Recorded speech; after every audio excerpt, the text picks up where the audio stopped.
사람들은 자신의 미래를 알고 싶어 합니다. 미래를 알면 불행한 일을 미리 회피하거나 자신에게 이득이 되는 선택을 할 수 있기 때문이죠. A냐 B냐 이 양자택일의 상황에서 A를 선택했을 때 닥칠 불행한 일을 미리 알았더라면 우리는 A를 선택하지 않을 거예요.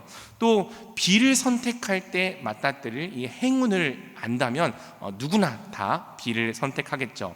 예컨대 미래를 알면 이 남자입니까? 저 남자입니까? 이런 중요한 인생의 중대한 문제들 앞에서 실패하지 않는 선택, 성공적인 선택을 할 수 있을지도 모릅니다. 이런 이유로 사람들은 고대로부터 점을 쳐왔죠. 신령한 무당이나 박수를 찾아가서 미래에 닥칠 일들을 미리 알고자 했습니다. 이런 현상은 사실 오늘날에도 거의 달라지지 않았죠. 사람들은 여전히 미래를 알고자 무당이나 박수를 찾아갑니다. 역술인에게 궁합과 이 사주팔자를 확인하고 용하다는 점쟁이를 찾아가 이 선택이 맞을까요? 저 선택이 맞을까요? 물어보죠. 언뜻 과학을 숭배하는 MZ세대들은 이런 미신 따위를 안 믿을 것 같지만 이 통계는 정반대의 사실을 보여줍니다. 이 한 조사 결과에 따르면 MZ세대의 10명 중 9명이 운세를 본 적이 있다고 대답했다고 합니다. 뿐만 아니라 이 점술과 관계된 유사 서비스업 시장은 위축되지 않고 지금도 계속해서 커져가고 있다고 해요. 물론 MZ세대들이 전통적인 형태로 점을 보는 것은 아닙니다. 조사해 보니까 점술 시장도 이 바닥에서 살아남기 위하여 연구를 굉장히 많이 했더라고요.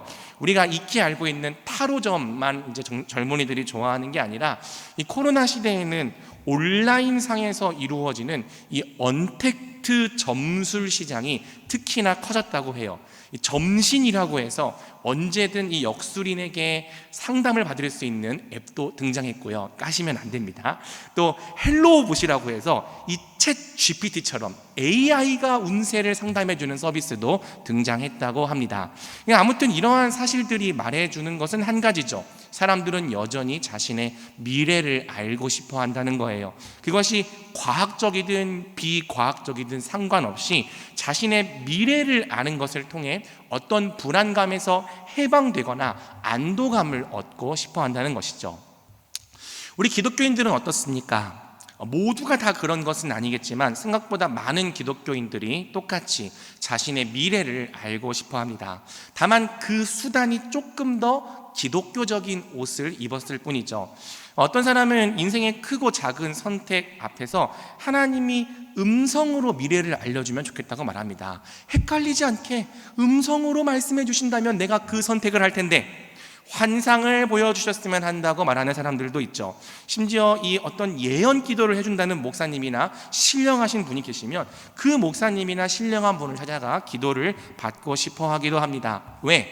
이유는 똑같죠. 미래만 알 수 있다면 인생에서 치명적인 실패를 피하고 조금 더 성공적인 삶을 살 수 있을 거라 믿기 때문이에요. 아이러니한 것은 사실 우리 기독교인들에게는 이미 확정된 미래가 있다는 사실입니다. 예언하건대 우리는 모두 죽을 거예요. 죽음 뒤에는 그것으로 끝이 아니라 심판이 있습니다. 그 심판대 위에서 어떤 사람은 영생으로, 어떤 사람은 영벌로 처해질 것입니다. 그리고 영생을 받은 자들에게는 영광스러운 몸의 부활과 더불어 그리스도와 함께 영원히 왕노릇하는 하나님 나라가 기다리고 있죠. 하지만 이상하게도 너무나 확실하게 확정된 미래에는 별로 관심이 없고 그저 자신의 가까운 미래만 알고 싶어하는 그리스도인들이 적지 않더라는 거예요. 반드시 다가올 미래는 등한시하고 관심이 없는 반면 이래도 되고 저래도 되는 이 가까운 미래에 대해서는 목숨을 거는 거죠. 성경은 오히려 반대로 해야 한다고 말하는 거죠. 우리는 오히려 가까운 미래에 대해서는 어떻게 될지 알 수 없으나 참으로 신실하신 하나님께서 우리를 반드시 성경이 약속하는 확정된 미래까지 인도하실 것을 믿으며 살아야 하는 겁니다. 즉 성경은 장래의 일들을 진짜 실체로 믿고 신뢰하는 믿음이 어떤 식으로든지 오늘 우리의 삶 속에서 표현돼야 된다, 나타나야 한다 말하는 거죠. 자, 오늘 본문에서 첫 번째로 등장하는 믿음의 선지는 노아입니다. 믿음은 노아의 삶 속에서 어떤 모습으로 나타났습니까? 우리 7절을 함께 읽어보겠습니다. 믿음으로 노아는 아직 보이지 경외함으로 방주를 준비하여 그 집을 구원하였으니 이로 말미암아 세상을 정죄하고 믿음을 따르는 의의 상속자가 되었느니라. 아멘. 7절은 믿음으로 노아가 아직 보이지 않는 일에 경고하심을 받아 경외함으로 방주를 준비하여 그 집을 구원하였다 말합니다. 여기서 중요한 것은 노아가 믿음으로 아직 보이지 않는 일에 경고하심을 받았다는 사실이죠.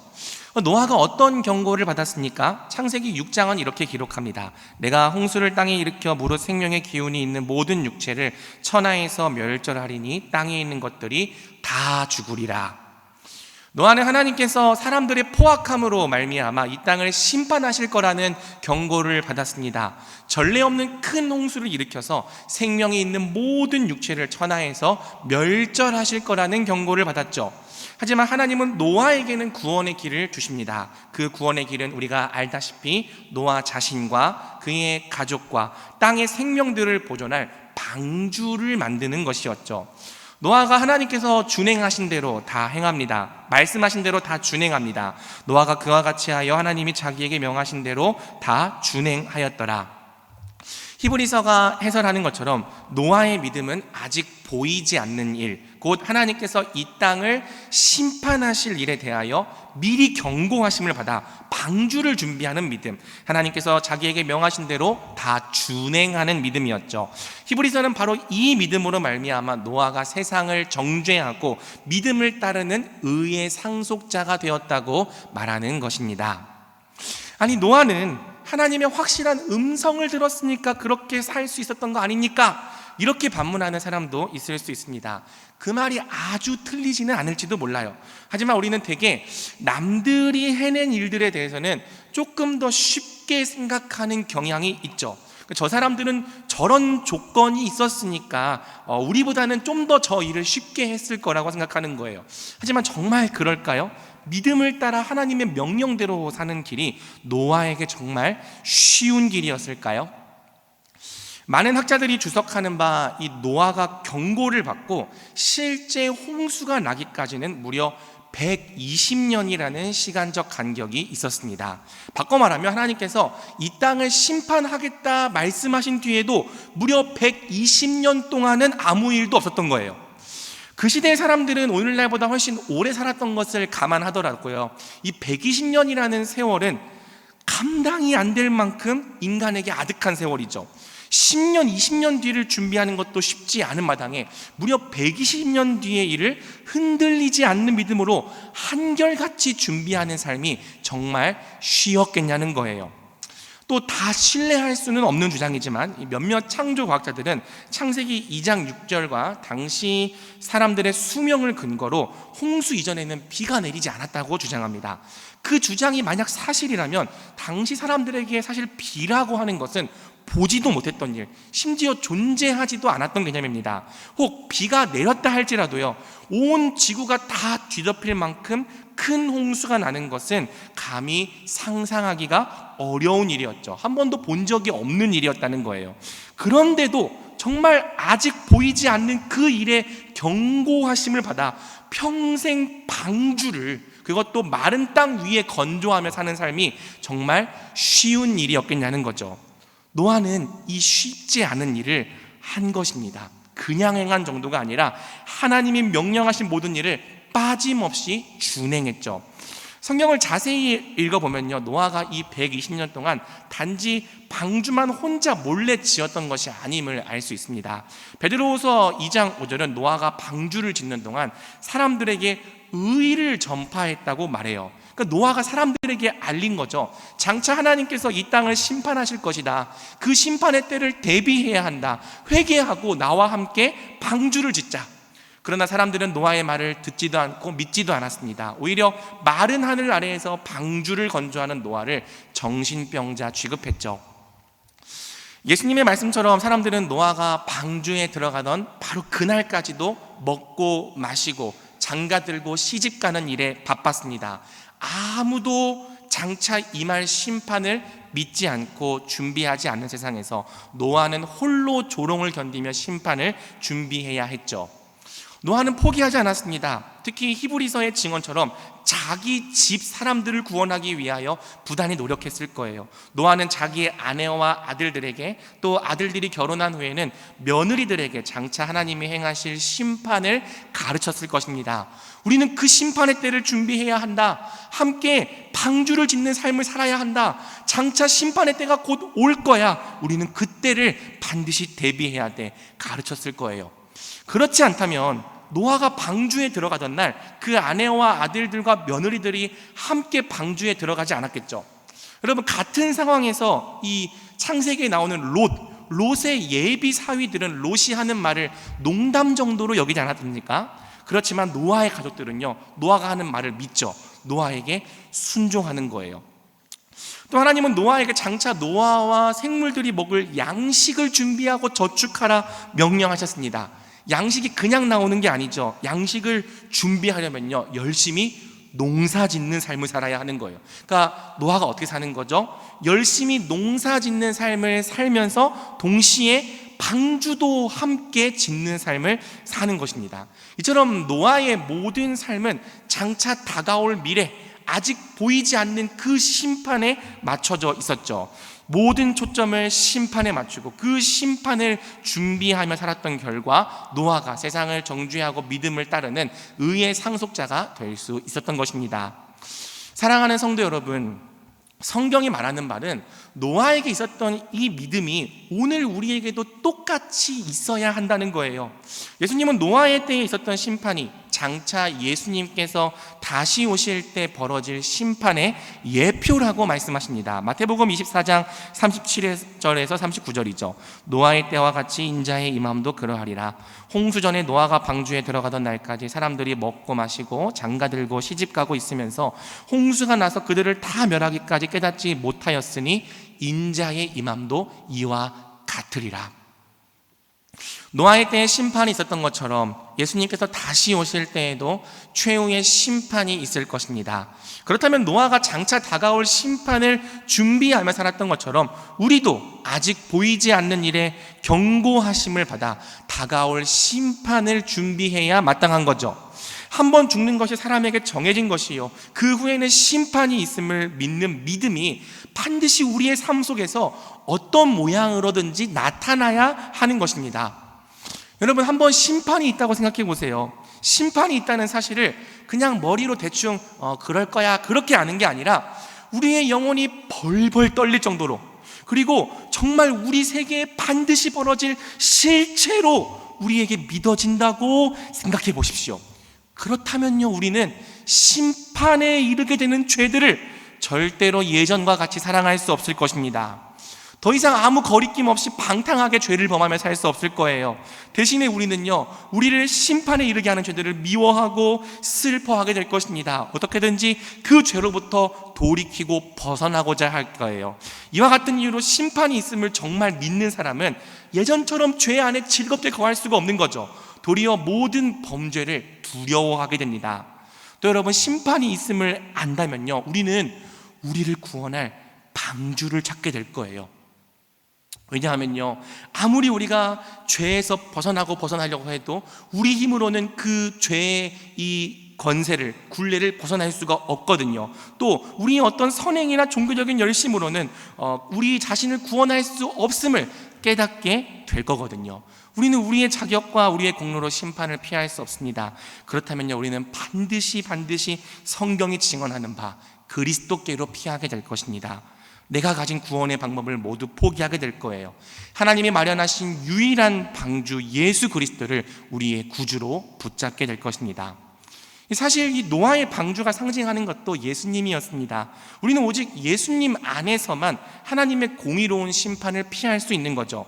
노아의 방주가 심판의 비를 대신 맞아 주었던 것처럼 우리 예수님께서도 친히 우리의 방주가 되어주셔서 우리 대신 하나님의 모든 진노와 심판을 맞아 주시는 겁니다. 그렇기 때문에 우리에게는 심판이 없어요. 그렇기 때문에 우리에게는 하나님의 진노가 떨어지지 않는 거죠. 또 예수님이 우리의 진짜 방주이심을 믿는다면요, 노아가 평생 방주를 준비하고 더 견고하게 만들어갔던 것처럼 우리도 그렇게 살 거예요. 우리의 방주이신 예수 그리스도를 더 풍성히 알고 견고히 붙잡고자 모든 노력을 다하게 될 것입니다. 이 말은요, 예수님의 구원이 불완전해서 우리가 거기에 무언가를 더하며 살아야 된다는 그런 뜻이 아니고요, 다만 예수님께서 우리를 위해 이미 다 이루신 구원을 더 힘써 알아가고 더 견고하게 붙잡으려 할 거라는 뜻이죠. 예수님이 정말 우리의 방주시라면 어떻게 처음 영접할 때만 그분을 부르고 그 다음부터는 그분과 상관없는 삶을 살 수 있겠습니까? 도리어 우리는 우리의 방주가 되시는 예수님을 만져도 보고 두드려도 보지 않겠어요? 정말 이 방주가 안전한가? 정말 이 방주가 나를 구원하는가? 그 위에 올라가 뛰어보기도 하면서 그분이 얼마나 우리의 안전하고 견고한 방주가 되시는지를 더 풍성하고 확실히 알아가고자 하지 않겠습니까? 평생 우리의 방주이신 예수님을 더 알고 더 사랑하고 더 견고히 붙잡는 신자가 되는 것, 이것이 심판을 준비하는 삶의 정수죠. 뿐만 아니라 우리는 노아가 세상에 의를 전파했던 것처럼 장차 임할 하나님의 심판과 예수님 안에 있는 구원을 사람들에게 전하려 할 거예요. 이 땅의 일을 하면서도 항상 마음 한켠에는 다가올 심판이 있다는 사실을 새기고, 자녀들에게도 이 땅에서의 성공만 바라보게 하기보다는 아직 보이지 않는 일이 있다, 그 일에 경고하심을 받으려 하게 할 거예요.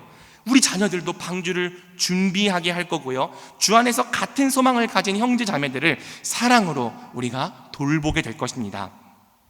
핵심은 만약 우리가 심판이 있음을 진짜로 믿는다면 그 믿음이 우리의 삶 속에서 반드시 심판을 준비하는 삶으로 나타날 거라는 거죠. 분명하게 확정된 미래가 우리 삶에 영향을 미칠 거라는 뜻입니다. 반대도 마찬가지죠. 만약 우리가 심판이 있음을 진짜로 믿지 않는다면, 그저 머리로는 알고 입으로는 고백하지만 정말 그 심판이 이 세계에 진짜 실제로 다가올 것을 믿지 않는다면 우리는 그 심판을 준비하며 살지 않겠죠. 다가올 심판이 실제로 믿어지지 않으면 반드시 다가올 심판이 우리 삶에 어떤 영향도 끼칠 수 없는 것입니다. 우리는 심판이 있음에도 여전히 죄를 사랑하고, 심판이 있음에도 여전히 이 땅에 속한 것들만 열렬히 사랑하며 살 것입니다. 심판이 있음에도 방주이신 예수님께 무관심하고, 심판이 있음에도 우리 가족이나 자녀들이나 이웃들에게 복음을 전하려는 어떤 노력도 기울이지 않을 거겠죠. 사실상 장차 다가올 심판과 무관한 삶, 심판이 완전히 관심 밖에 있는 삶을 살게 될 것입니다. 심판이 마치 전혀 오지 않을 것처럼 살 거예요. 예수님은 그러한 삶에 대하여 이렇게 경계하셨죠. 마태복음 28장 48절에서 51절입니다. 우리 함께 읽어주시면 감사하겠습니다. 만일 그 악한 종이 동료들을 때리며 술 친구들과 더불어 먹고 마시게 되면 생각하지 않은 날 알지 못하는 시각에 그 종의 주인이 이르러 엄히 때리고 외식하는 자가 받는 벌에 처하리니 거기서 슬피 울며 이를 갈리라. 아멘. 우리 예수님은 이것이 심판의 때를 준비하지 않는 자가 맞이하게 될 결말이라고 말씀하시는 거죠. 그러므로 우리는 오늘 우리에게 아직 보이지 않는 일에 경고하심을 받아 경외함으로 심판을 준비하는 삶이 있는지 되돌아봐야 할 것입니다. 그 삶이 있다면 우리의 믿음이 참되죠. 하지만 그 삶이 만약 없다면 우리의 믿음은 의문스럽습니다. 왜? 우리의 믿음은 마치 영적인 시각장애인과 같이 반드시 다가올 확실한 미래를 전혀 보지 못하고 있기 때문이죠. 그런 믿음은 죽은 믿음이요, 우리의 삶을 조금도 바꿀 수 없는 믿음입니다. 심판을 준비하는 삶이 없다면 우리는 믿음을 간구해야 합니다. 다가올 심판이 진짜 실체로 다가와 오늘 우리에게 경고하심이 될 때까지 우리의 관심과 초점이 이 땅에만 머무는 것이 아니라 다가올 심판을 준비하는 삶이 될 때까지 우리는 구원에 이르는 참된 믿음을 하나님께 간구해야 합니다. 성경이 말하는 바 참된 믿음은 반드시 보이지 않는 일에 경고하심을 받는 믿음, 장차 다가올 심판을 준비하게 만드는 믿음이기 때문이죠. 자, 다음으로 8절에서 12절은 우리에게 장래의 유업을 바라보았던 아브라함과 사라의 믿음을 들려줍니다. 먼저 8절은 다음과 같이 말하죠. 믿음으로 아브라함은 부르심을 받았을 때에 순종하여 장래의 유업으로 받을 땅에 나아갈새 갈 바를 알지 못하고 나아갔으며, 믿음으로 아브라함은 부르심을 받았을 때 장래의 유업에 될 땅으로 순종하며 나아갔습니다. 그런데 성경은 말해요. 그가 나아갈 때 갈 바를 알지 못하고 나갔다. 무슨 말입니까? 말 그대로 아브라함은 하나님께서 자기를 어디로 이끄시는지 전혀 알지 못하는 채로 다만 가라고 하시니까 순종함으로 나아갔다는 뜻이죠.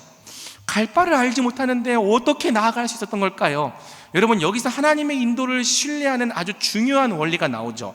아브라함은요, 자신이 나아갈 장소에 대하여 세세하게 지도를 받지 않았습니다. 왼쪽으로 가라, 오른쪽으로 가라. 물론 하나님께서 그렇게 말씀하실 때도 있지만 아브라함은 그렇게 인도를 받지 않았어요. 다만 아브라함은요, 자신이 하나님을 신뢰하며 한 걸음 한 걸음 고민하며 나아갈 때 마침내 하나님께서 뜻하신 장소에 이르게 될 줄을 믿었던 거죠. 오늘 나는 갈 바를 알지 못하고 하루하루 고민하며 나아갈지라도 하나님이 신실하시기 때문에 내가 마침내 장래의 유업이 될 땅에 확실하게 도착할 것을 믿었던 것입니다. 하나님께서 우리에게 요구하시는 믿음도 바로 이런 믿음이죠. 하나님은 우리에게 당장 내일 있을 일, 아니면 다음 달에 있을 일을 알려주지 않으십니다. 우리는 하나님의 미래를 자세하게 알려주시면 좋겠다고 생각하지만 아주 특별한 경우를 제외하고는 우리를 그런 식으로 하나님은 인도하지 않으십니다. 그래서요, 예수님을 믿는 우리가 하루하루 고민하며 살 수밖에 없는 거고요, 기도하며 살 수밖에 없는 거예요. 기도하는 가운데 한 걸음 한 걸음 신중하게 내디디며 살아야 하는 거죠. 하지만 우리가 확실히 믿는 것은 그렇게 하루하루를 믿음으로 살다 보면 우리가 마침내 하나님께서 뜻하신 곳에 도착하게 되리라는 미래죠. 아브라함이 갈 바를 알지 못하고 다만 순종으로 나아갔지만 마침내 하나님이 약속하신 땅에 도착한 것처럼 우리도 그럴 것입니다. 우리도 오늘 우리의 삶 속에서 하나님을 신뢰하며 한 걸음 한 걸음 순종으로 나아간다면 마침내 하나님께서 뜻하신 곳에 도착하게 될 것입니다. 가끔 그런 걱정을 하시는 분들도 계세요. 혹시 하나님의 뜻은 왼쪽이었는데 내가 하나님의 뜻을 잘 모르고 기도하지 않아가지고 잘 몰라서 오른쪽을 선택했다면 우리 인생이 잘못되거나 엄청 멀리 돌아가는 거 아닐까요? 하지만 성경은 말합니다. 로마서 8장 28절 우리 함께 읽어볼까요? 우리가 알거니와 하나님을 사랑하는 자 곧 그의 뜻대로 부르심을 입은 자들에게는 모든 것이 합력하여 선을 이루느니라. 아멘. 여러분, 이 말씀처럼이에요. 하나님의 뜻은 우리가 정답을 맞추듯이 딱딱 정답을 맞춰서 살아갈 때에만 성취되는 것이 아닙니다. 도리어 우리는 대다수의 경우에 무엇이 하나님의 뜻인지, 무엇이 하나님께서 정하신 답인지 모를 거예요. 갈 바를 알지 못할 것입니다. 하지만 성경이 말하는 바는 모든 것이 합력하여 선이 되게 하시는 하나님께서 우리의 발걸음을 가장 선한 길로 이끄신다는 거죠. 잠언 16장 9절은 말합니다. 사람이 마음으로 자기의 길을 계획할지라도 그의 걸음을 인도하시는 이는 여호와시니라. 우리는 비록 갈 바를 전혀 모른 채 나아갈지라도 하루하루를 믿음으로 걷다 보면 어느새 하나님이 뜻하신 곳에 다 도착하게 됩니다. 사랑하는 여러분, 이 진리를 믿으십시오. 우리를 인도하시는 하나님의 신실하심을 믿으십시오. 우리는 결코 망하지 않을 것입니다. 믿음으로 살려 했던 우리의 인생이 결코 부끄럽게 끝나거나 수치스럽게 끝나지 않을 거예요. 도리어 하나님을 붙잡았던 우리의 마지막은 하나님의 뜻 안에서 가장 아름답고 영광스럽게 완성될 것입니다. 마침내 하나님이 예비하신 저 천국에, 영원한 하나님 나라에 우리가 다 실패하지 않고 도착할 것입니다. 이것이 우리에게 변함없이 확정된 미래라면 우리는 오늘도 믿음으로 살아낼 수 있는 거죠.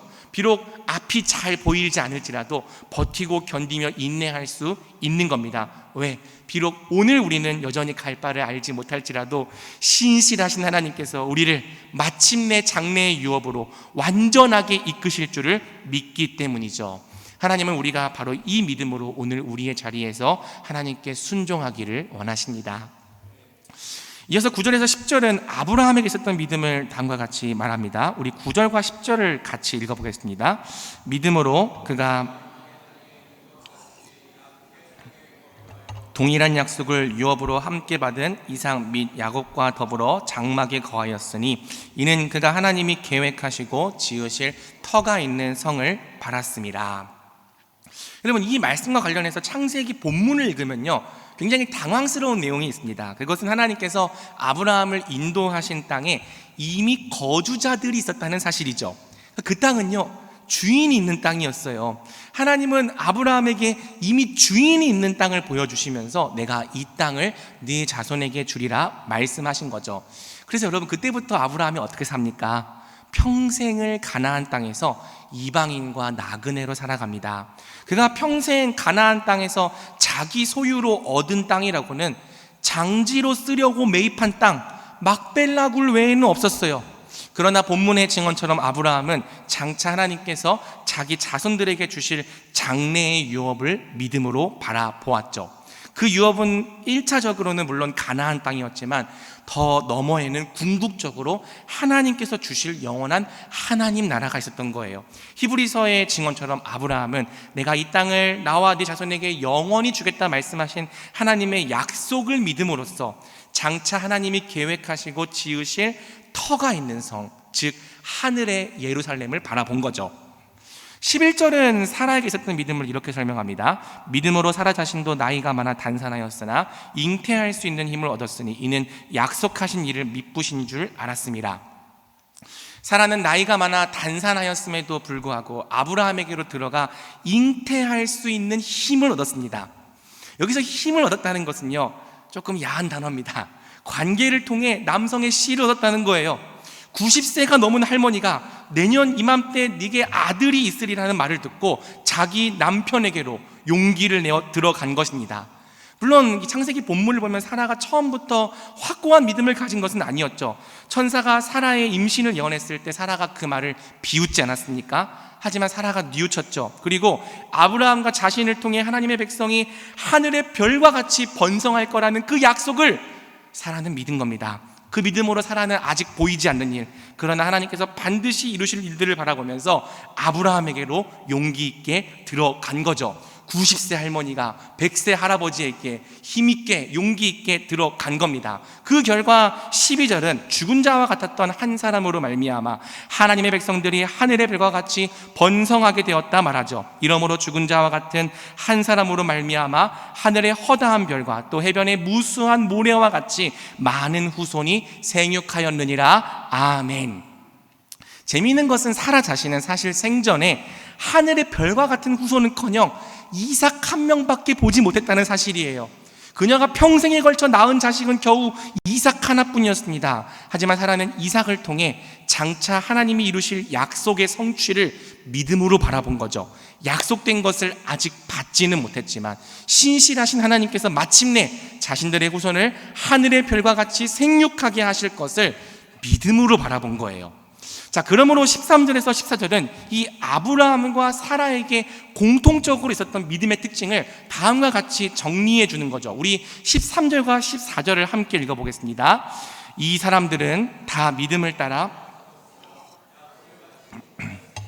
그것들을 멀리서 보고 환영하며 또 땅에서는 외국인과 나그네임을 증언하였으니 그들이 이같이 말하는 것은 자기들이 본향 찾는 자임을 나타냄이라. 아멘. 아브라함과 사라 모두 믿음을 따라 죽었습니다. 그리고 사실상 약속된 것을 생전에 받지는 못했습니다. 하지만 그들은 절망하지 않았죠. 자신들을 실패자로 여기지도 않았어요. 도리어 그들은 믿음으로 장차 하나님이 성취하실 약속들을 멀리서부터 바라보며 환영하고 기뻐했습니다. 와, 하나님은 정말로 우리에게 이 땅을 기업으로 주시겠구나. 우리의 자손을 정말 하늘의 별과 같이 바다의 모래와 같이 많게 하시겠구나.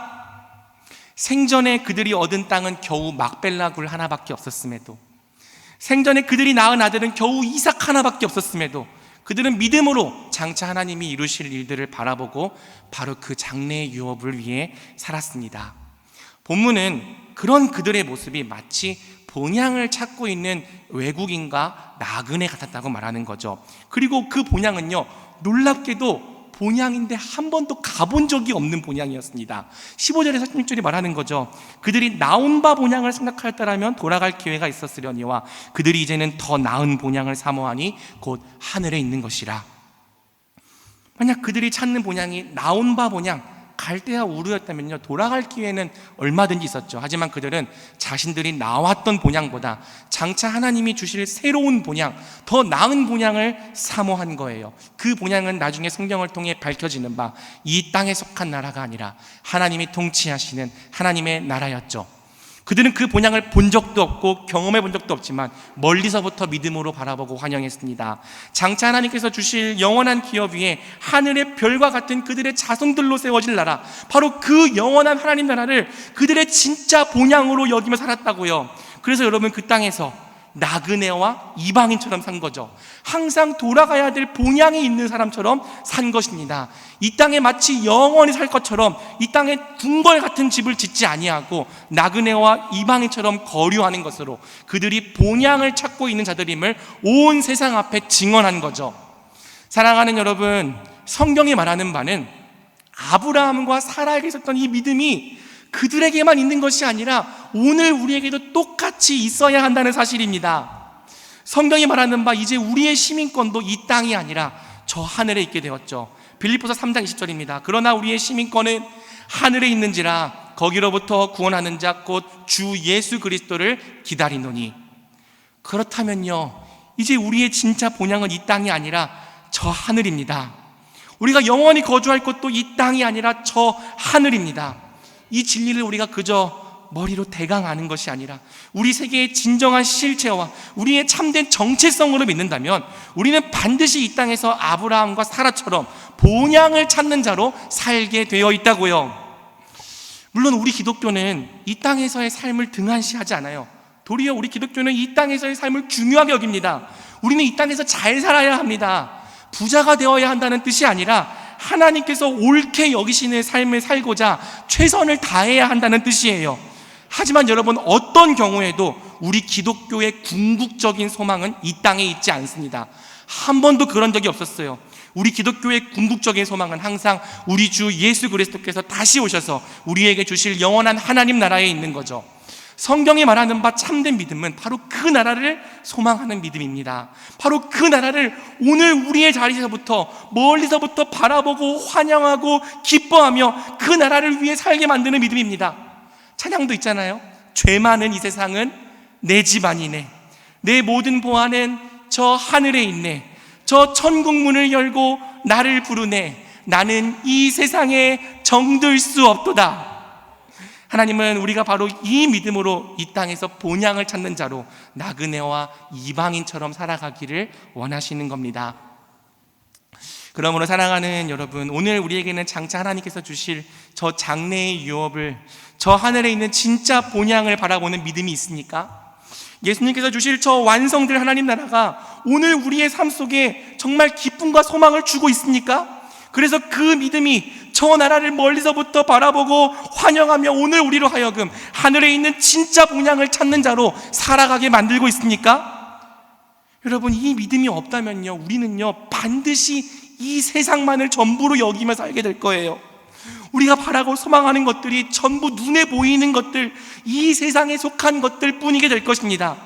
그렇다면 그것들을 얻지 못하면 우리 인생은 실패한 인생이죠. 그것들을 잃어버리면 우리는 마치 인생의 전부를 잃어버린 자처럼 슬퍼할 겁니다. 만약 우리가 바라는 것들이 이 세상뿐이라면 말입니다. 이런 이유로 많은 사람들이 기독교를 믿는다 말하면서도 온통 이 땅을 살면서 세상의 것들만 움켜쥐려 하죠. 그것들을 얻지 못하면 마치 인생에서 가장 의미 있는 것들을 얻지 못한 자처럼 슬퍼하는 거고요. 그것들을 잃어버리면 세상을 다 잃어버린 것처럼 좌절합니다. 하나님이 우리에게 장차 주시겠다 약속하신 장래의 유업과 소망이 오늘 우리의 삶 가운데 어떤 영향도 끼치지 못하는 거죠. 그렇다면요, 우리는요 믿음이 있다고 말하면서도 세상과 조금도 다르지 않은 삶을 사는 거예요. 왜? 세상에 바라는 것이나 우리가 바라는 것이나 별로 차이가 없거든요.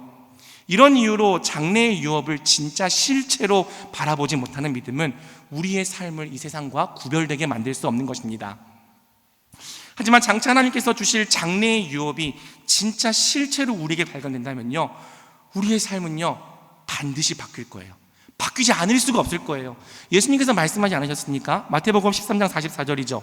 천국은 마치 밭에 감추인 보화와 같으니 사람이 이를 발견한 후 숨겨두고 기뻐하며 돌아가서 자기의 소유를 다 팔아 그 밭을 사느니라. 아멘. 장래의 유업이 우리에게 믿어진다면 우리는 마치 밭에 감추인 보화를 발견한 사람처럼 우리에게 발견된 이 영원한 나라를 기뻐하게 될 것입니다.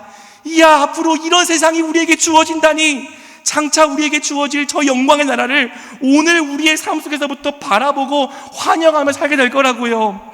우리가 정말 장래의 유업을 믿음으로 붙든다면 혹 이 땅에서 가지지 못한 것들이 있을지라도 인생을 다 비친 것처럼 아쉬워하지는 않을 것입니다. 또 우리가 정말 장래의 유업을 믿음으로 붙든다면 혹 이 땅에서 하지 못한 일들이 있을지라도 인생의 실패자가 된 것처럼 좌절하지는 않을 거예요. 혹 몸이 남들보다 아프고 연약할지라도 우리는 장래에 받게 될 강하고 신령한 부활의 몸을 언제나 소망하겠죠.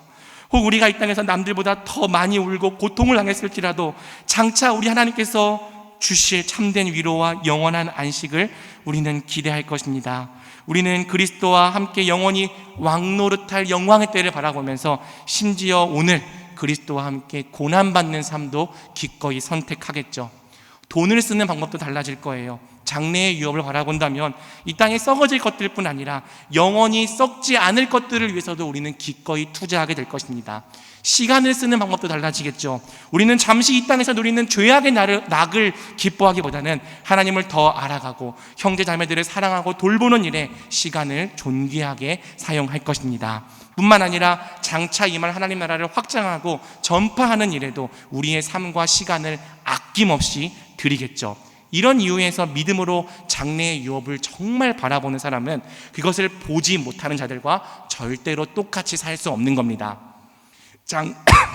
장래에 받을 유업이 있기 때문에 우리는 움켜쥐기보다는 나눠줄 수 있죠. 높아지기보다는 낮아질 수 있습니다. 군림하기보다는 기꺼이 종이 되어 섬기고, 지나간 일들을 매일 비관하며 살기보다는 이제는 지나간 일들을 뒤로 잊어버리고 매일 앞을 바라보면서 소망을 가지고 살아갈 수 있습니다. 장래의 유업을 진짜 실체로 바라보는 믿음은 오늘 우리의 삶을 바로 이렇게 변화시키는 거죠. 말씀을 맺겠습니다. 16절 하반절은 이렇게 말합니다. 우리 같이 읽어볼까요? 이러므로 하나님이 그들을 위하여 한 성을 예비하셨느니라. 아멘. 본문은 하나님께서 본향을 찾는 우리의 하나님이라 일컬음 받으시기를 부끄러워하지 아니하신다고 증언합니다. 하나님은 이 땅에서 그분이 주실 유업을 바라보며 나그네와 이방인으로 살아가는 우리를 부끄럽게 여기지 않으시는 분입니다. 도리어 성경은 말하죠. 그들을 위하여 한 성을 예비하셨느니라. 하나님은 우리의 소망을 부끄럽게 하지 않으시는 분, 우리의 믿음에 반드시 응답해 주시는 분입니다. 하나님은 우리를 위해 한 성을 예비하셨습니다. 그러므로 우리가 이 땅에서 그 유업을 바라보고 환영하며 산다면 우리는 반드시 그 유업을 상속받게 될 것입니다. 그러므로 오늘 자신의 삶 속에서 비록 힘들고 어려울지라도 장래의 유업을 바라보며 소망으로 인내하는 모든 성도님들 되시길 주님의 이름으로 축복합니다. 장래의 유업을 바라보는 믿음과 그 유업이 주는 소망이 오늘 우리 모든 성도님들께 넘치기를 우리 주님의 이름으로 축원합니다. 아멘.